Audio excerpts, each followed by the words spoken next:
Hey everyone, welcome to the another episode of the Sway Community Call series. The goal of this series is to have the contributors of the Sway team as our guests and have them share what they have been working on, any updates on the releases, and what are the potential future roadmaps. And for today's guest, it is a very special episode because we have two members from the compiler team. Firstly, Jibril, who is the lead at compiler team, and another one is Igor, who is the OG contributor of the Sway team. So, without further ado, let me hand over the stage to you guys. And yeah, how are you guys doing? Yeah, hi. Pretty well. We're just back from Fuel Forge, where we did a whole bunch of things, but we're probably going to talk about that a little bit later. How are you, Igor? Yeah, still under impression. Not jet lagged anymore. That's good. So it's only like the good impressions reminding, and now back to the routine. Yeah. That's amazing. I hope we will get to see like some amazing products. I'm really excited for it from the what we have from the Forge. Hopefully, we get it live and like test it soon on the production.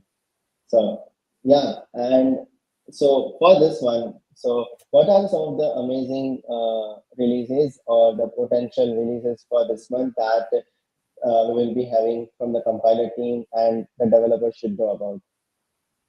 Well, there's a bunch of stuff.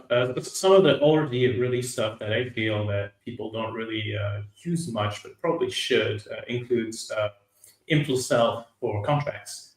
We've definitely used that a lot of Forge.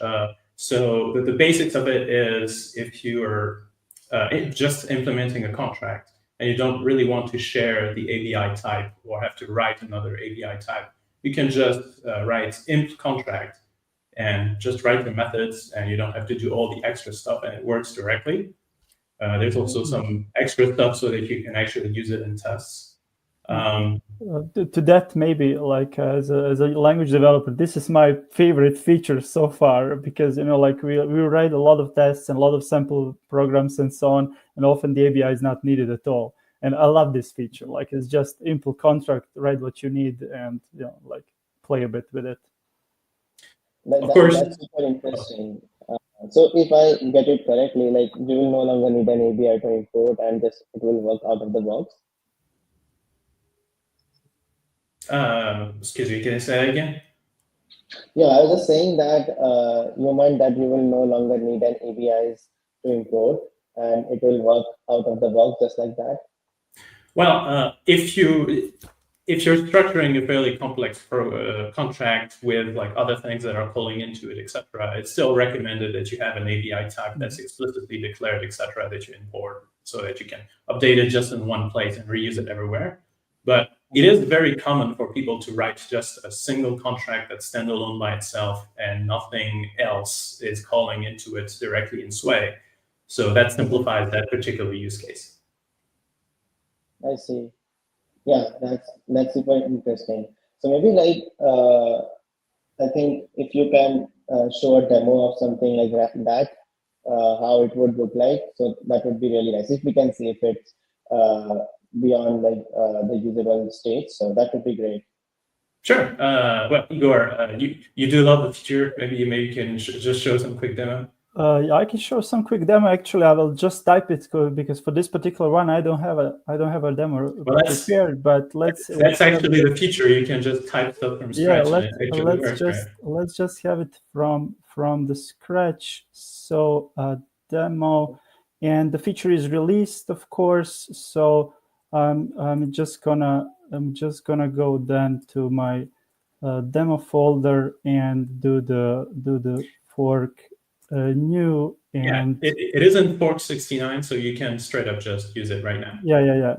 Impl contract demo, and let's go to impl contract demo and open it and quickly demo it.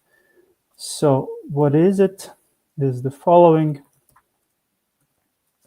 Essentially, this is the old way. So you need the ABI, and they have to implement the ABI for the contract. And the point is, we don't need this anymore. So you can simply do this impl contract test function, and this will actually work. So essentially, you will get a ABI, let's say, implemented from the compiler in the background for you. So if we just compile this, it will neatly compile, and that's it. Like, I just want to develop my single contract, no need for ABI anymore. The neat thing is also, when I'm around it, you can still like use this contract and so on in tests. So for example, if I just write, okay, let us test this function like this, and as usual, you would have your, let's say, contract caller, and of course, we will also have to provide the ABI here and the contract ID. So the contract ID is our contract. Oops, wrong. Yeah, there's like a global constant that's already. Yeah, the question is what comes here. We are thinking of improving this as well. Jibril, you remember we discussed, but so far there is an auto-generated name, which is the name of your contract, the one you have in fork toml, like this simple contract demo. You can see it here, but properly capitalized. So, for example, input contract demo with the ABI, and I can actually I can assert here. Oops. I can assert here that caller test function equals true. So you can just assert, I guess. Yeah, and this we can run the test as well, and it will work. So essentially, you have everything you had before, but just you don't have to write the ABI. So this will be, let's say, one quick demo. And of course, you still get an ABI file that's generated that you can use with the SDKs and to call into your stuff as normal. Mm-hmm. Yeah. Just a second. Just realize I didn't save it, so there was no test running. So but now you will see that it actually works. Yeah. Still works. So, yep. That will be a quick demo from my side. This reduces like the size of the contract like drastically. Imagine like we have like 500 lines of code, and in that around 1/4 of the whole contract size is like just the ABI. Now we don't need to have ABI, so like that improves the readability as well as the overall file structure and helps us to navigate quite easily, I think. Yeah, that's right. It's just very nice when you're writing that single contract and you don't have to share that type with other people. You don't want to repeat yourself, and you don't have to. It's been a common pain point for us because, of course, like we write contracts from scratch to test stuff all the time. So, of course, we're happy to have that feature even for ourselves. But I think that it'll be generally helpful. But again, I still recommend that you actually have an ABI tab if you're going to have multiple contracts that interact with each other, because that's just a better way to do it. Yeah. Okay, so let's say like I have multiple libraries and multiple scripts. So it can still work without having the ABI, but it is recommended that for better type safety, it is recommended to have signature of the contract, that is ABI, at the top. Yes, and it will actually save you time if you're doing it like this with a bunch of scripts and different things that call into it, because you'll just have to edit that one library that contains your ABI. Yeah. I see. Maybe just one more thing to add. This, of course, works well with multiple ABIs. For example, if you use the standards and so on, I can still implement here, for example, SRC 14 for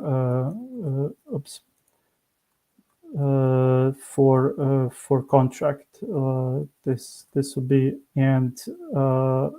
and implement it here, so you can combine this with everything else, So it's definitely like it's a convenience for a single contract, but it plays well with everything else, with the rest of the language.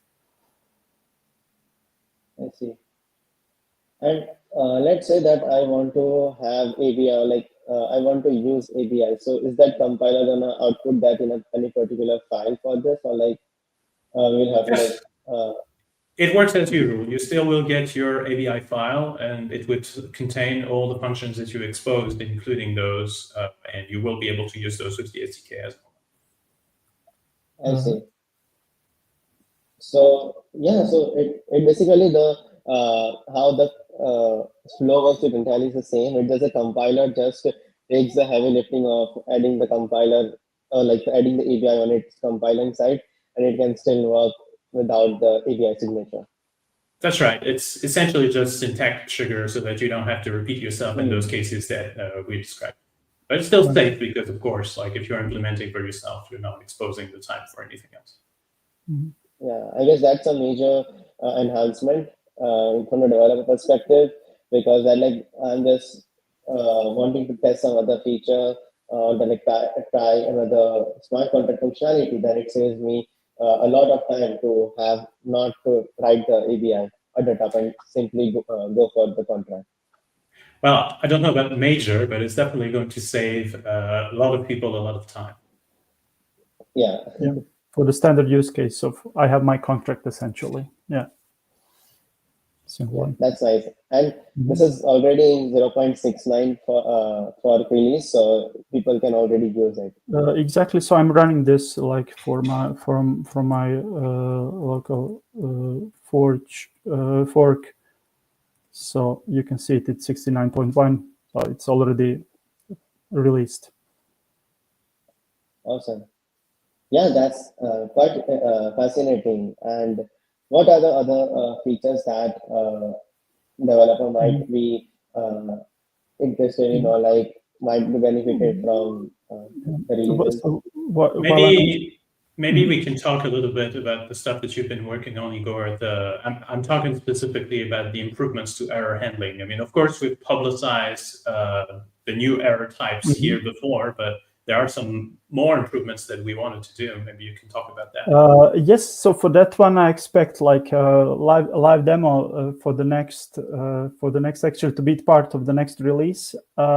It's called ABI backtracing, and it's that's a feature I'm excited about, and it's actually something like, if you think of it, maybe you will not believe me at first, but as you know, like when we introduced the panic keyword and the panicking as well, you now know when a revert occurs, which is a cause of a panic, you will get a nice error message and everything else, and all of that with zero costs essentially.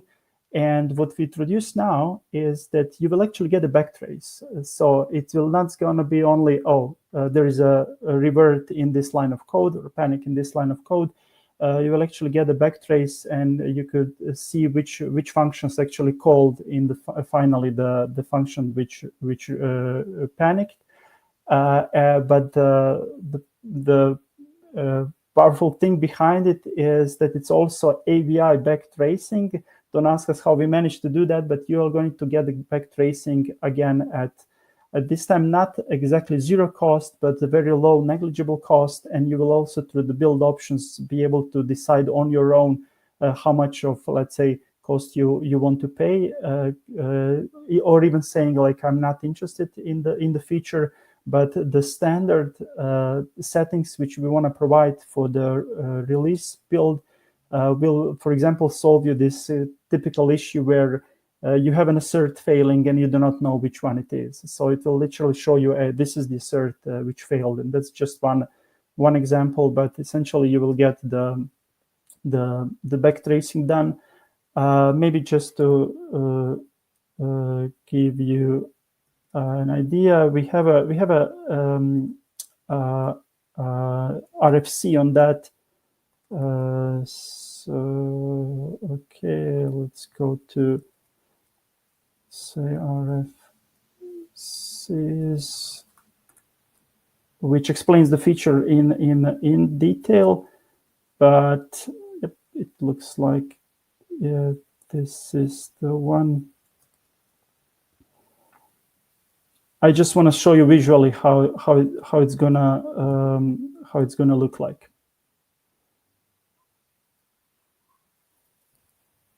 So this is how it's going to work. Essentially, you will know that something panicked, these are the functions very likely you use, like this only owner and so on, and you will know that you will get the whole backtrace. Essentially, you will know that the transfer is found, call the check preconditions, call the check access rights, and finally the check admin failed. So this is something, let's say, I'm working on right now, and a feature that which is coming soon. So looking forward to demo this properly in the next community call.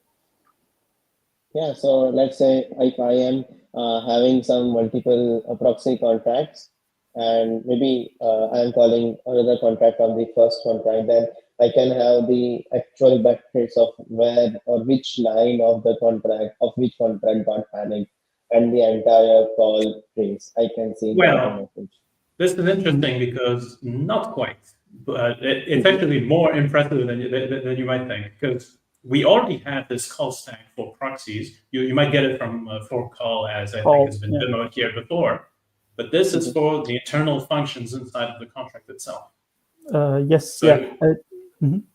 It will point directly to your source code. So even if you have no proxy, if you have an error that just spawns somewhere inside of your contract, instead of just getting some return code that you may or may not know exactly where it is, or instead of just getting a single line, which is what you'd get if you use panic and error types right now, you will actually get a call trace with a decent amount of information about where exactly this stuff is. And we actually have some features inside of that RFC, if you guys want to take a look, that that you can adjust the information so that you get better error messages and all that. Maybe to that, Nazih, so this feature actually plays well, like hand in hand with for call, which is something which you were mentioning. So, like if you have a complex system of contracts calling each other and so on, you can get all that in for call.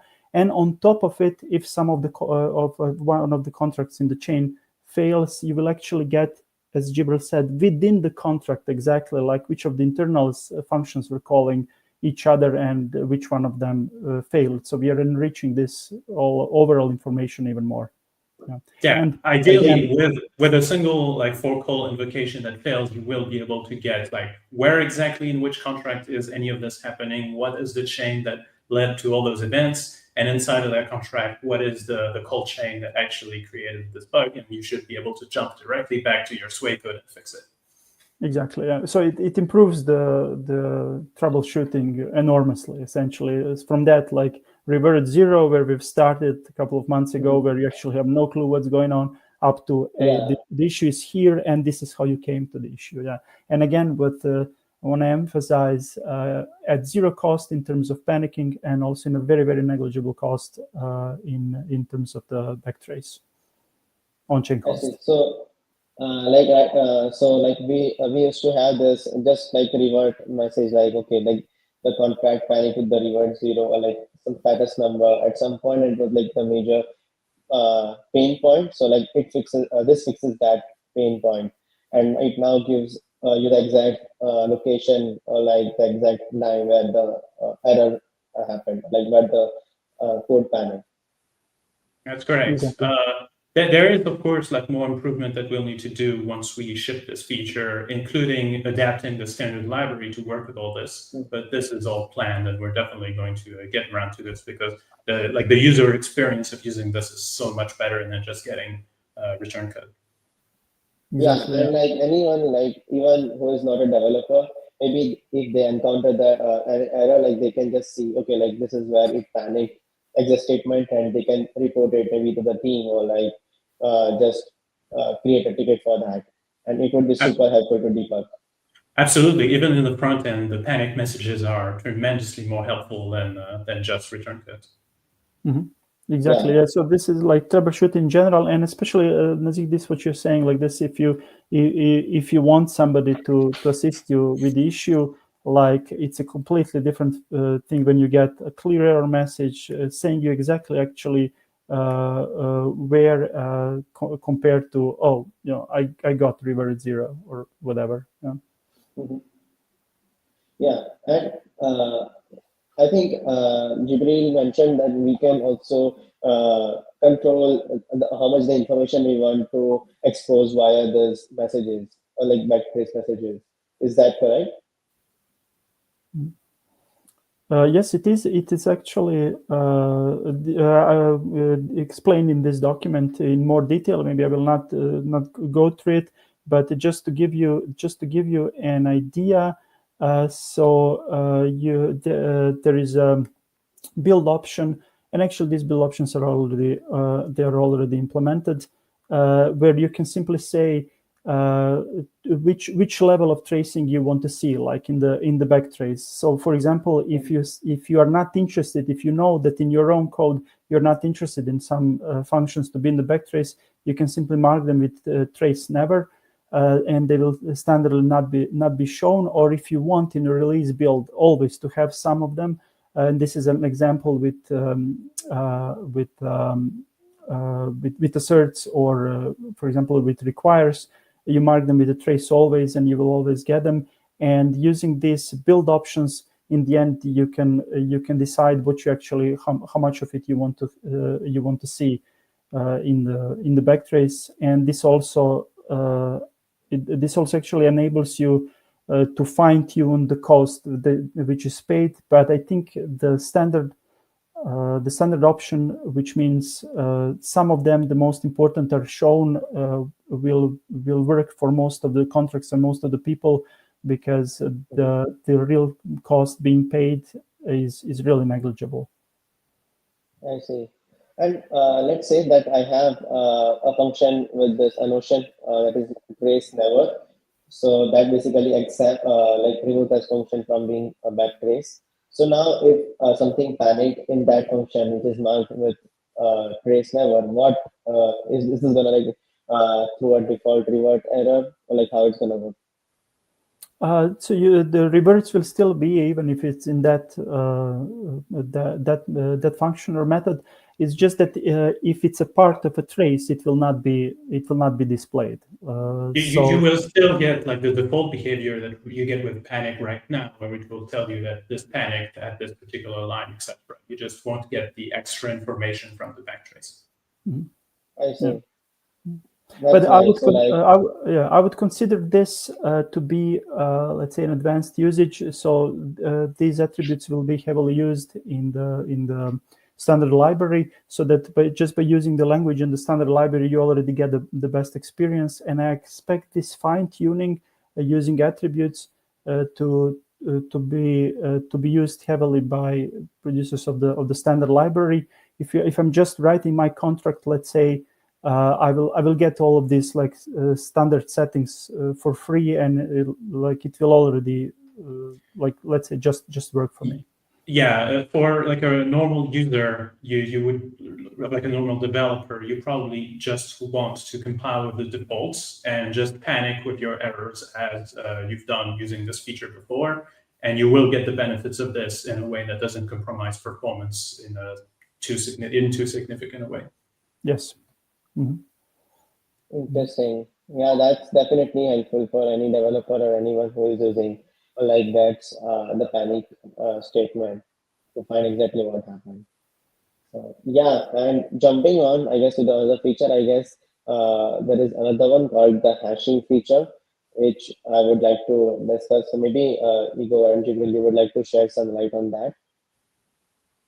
Yeah, sure. We definitely need to talk a little bit about this. Maybe Igor, can you give us some background on like what exactly this changes?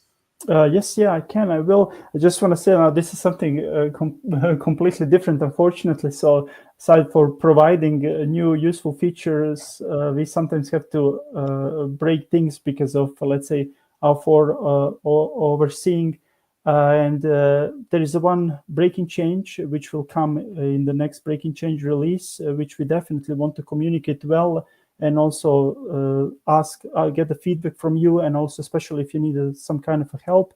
So namely, what happened, we have a breaking change feature which we call new hashing, where we change the output of a hashing for certain types. And I will explain now why, and why you should be careful about it, and what to do about it. We will be communicating this for some time, because this is a bit different breaking change, in a sense that it doesn't break your code. So like it will compile as without any errors, but it will compile differently. Essentially, it can break your data. So let's dive into it. And I want to show you the reasons. Maybe let's talk about why we're doing this. Why? First. Yeah. So here is the why part. Everything is well documented. So there is an issue called new hashing, and you can see here why we are doing it. So essentially, the types like strings or arrays or vectors and so on, which were of variable length, could actually create hash collisions. And why is this a problem?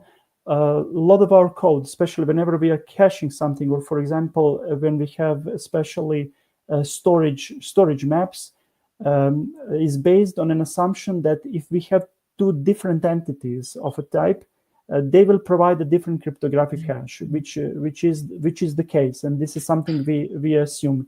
And the way we hash these collections so far, we were only hashing the content of the collections, and which raises the issue that we can have two different collections. Like if you take a look on this AB and C, it is of course different than ABC. These are two instances of the same type, which are different, but in the current code, they will actually produce the same cryptographic hash, because we will be hashing A, B, and C, and in this case also A, B, and C combined, which means that two different instances will have the same hash, which can actually end up in various like security issues you can imagine. It is very unlikely that you combine these types in real life code like this, but of course it's a security issue, and we were supposed to fix it. And that was the motivation to go with this breaking change. Technically, in the background, the fix is actually very simple. Something like that's our fault. We were supposed to do at the beginning. Instead of hashing only the content, we are also hashing the length. So this is going to be hashing number 2 and then A, B, and then number 1 and C. And here we'll have an A, 2, B, C, which will of course have the different hash. So that was the reason for it. And what it ended up with is that the hash produced for this type and all of the types which contain these types recursively will now be different. And if you just imagine having a storage map, for example, which uses a type that has some of these types internally, and somebody, for example, let's say you use some string as a key to write the data into the storage, and now with the new compilation tries to use the same string to fetch the data, it will not fetch the data, which is of course a serious issue. And that's why we've provided, as always, a migration step which guides you through this and points to the issue you have in your code. I will now show you the demo. This is something like, I hope you already get used to that. For every new version, you first try to see what the break changes are. And essentially, the migration step is very comprehensive, catches a lot of potential issues, and shows you and explains you where they are, actually pinpoints you to where you should check your code. But unfortunately, and it's not possible to catch everything. But let's go to a demo just that you get an idea. So right now, this is still not is still not released. So just ignore this first part. I'm using like the current version on the master. As soon as it is released, the migration step will be in the release version, and you could just use it using fork migrate. But if you write fork migrate show, you will see that we have this feature, new hashing, with the link to the issue I was just showing. And the migration step will ask you to review the usages of the storage map, but also of the hashing functions. And if I try to run that migration step on a demo applications I have, just to give you an issue, just to give you an idea, the migration step will show me, for example, that I'm caching here a type str, and as we see here, string slices are one of the types which are affected, and also bytes are affected, and so on. Or even if you have that type nested anywhere, it will tell you, for example, that struct C contains a vec, and the vec is affected, and so on. Also, we are catching issues in storage maps.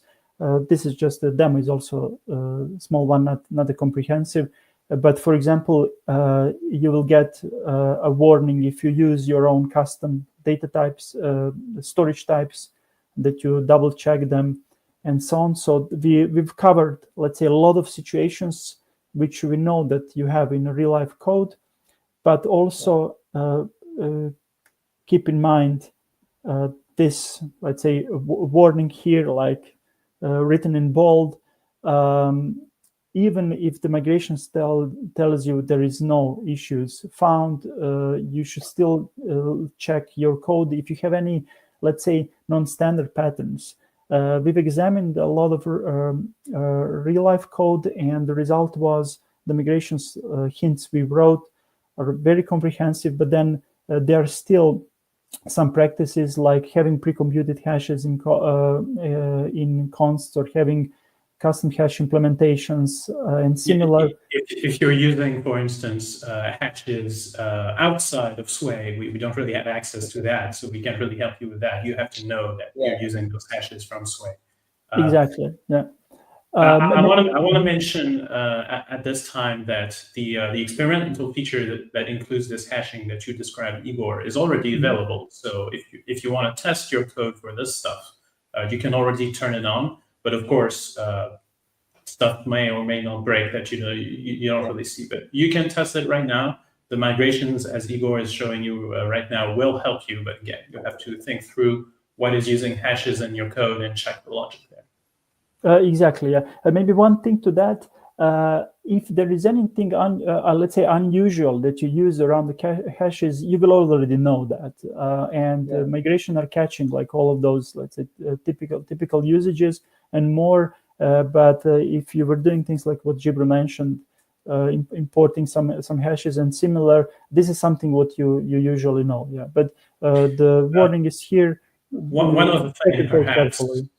One other thing, perhaps, if you're using the canonical result of a SHA-256 or like or SHA-3, or if you want the actual result of those bytes getting hashed, you can no longer really rely on using hash because it has this behavior. For instance, the bytes will include the size of the bytes with them so that the shape of the type is included. If you actually want to hash those bytes in particular, you have to use specific methods in the hasher. Maybe you can show that, Igor. I don't know if you got an example of this. No, unfortunately, I don't have an example, but I think maybe no need to type it now. But the hasher has this write, in which we use internally, for example, for hashing bytes. The hasher has this method like write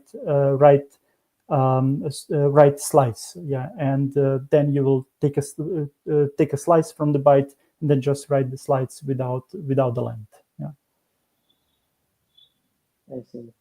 Yeah, so that's really, I guess, breaking change. And firstly, thanks for showing us and giving us the heads up. So if I get this correctly, the overall steps that any dev who are using like storage maps, string, or like storage vectors need to do is go through the firstly, like they can use the fork migrate feature as a guideline, and they also need to make sure that if they are using any external hashes, like Jibril mentioned, and they will need to be mindful of that.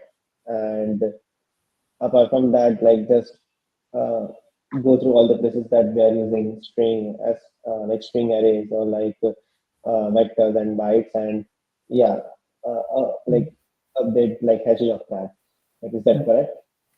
It's correct. Yeah. Maybe I will show you what one important thing is also to check the dependencies, and to that for all of you using Sway libs or the standards.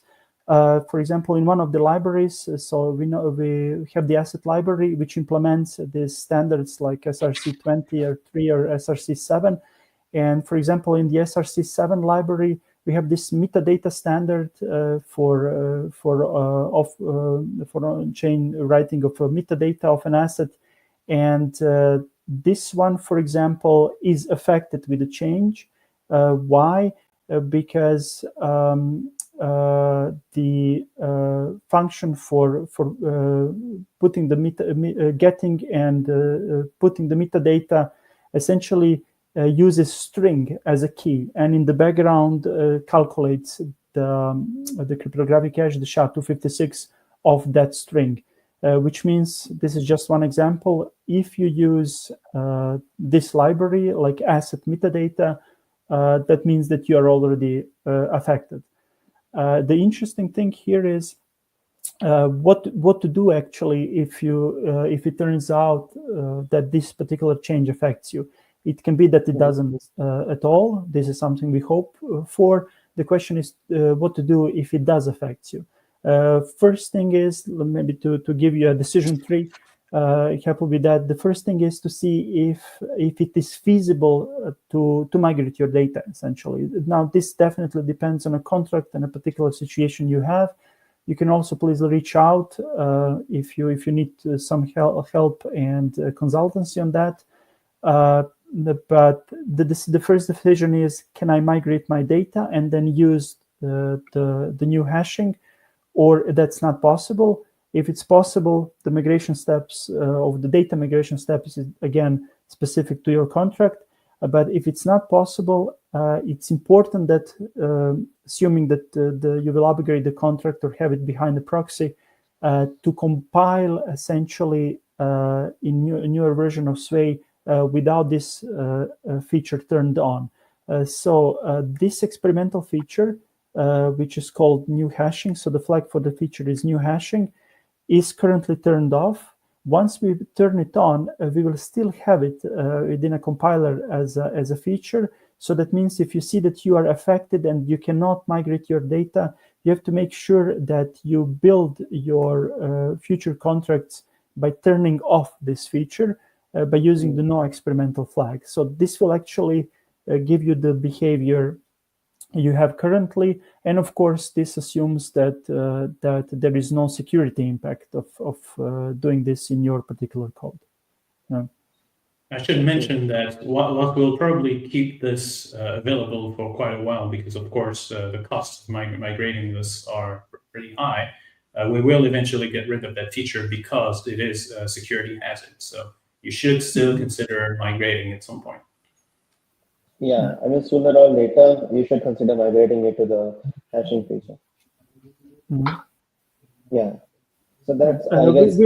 I think we will be communicating this more, considering essentially how invasive the change is for your data and how careful you have to be when switching to the first version where it is turned on. But I think this was, let's say, a first kickoff to the community on of course, this.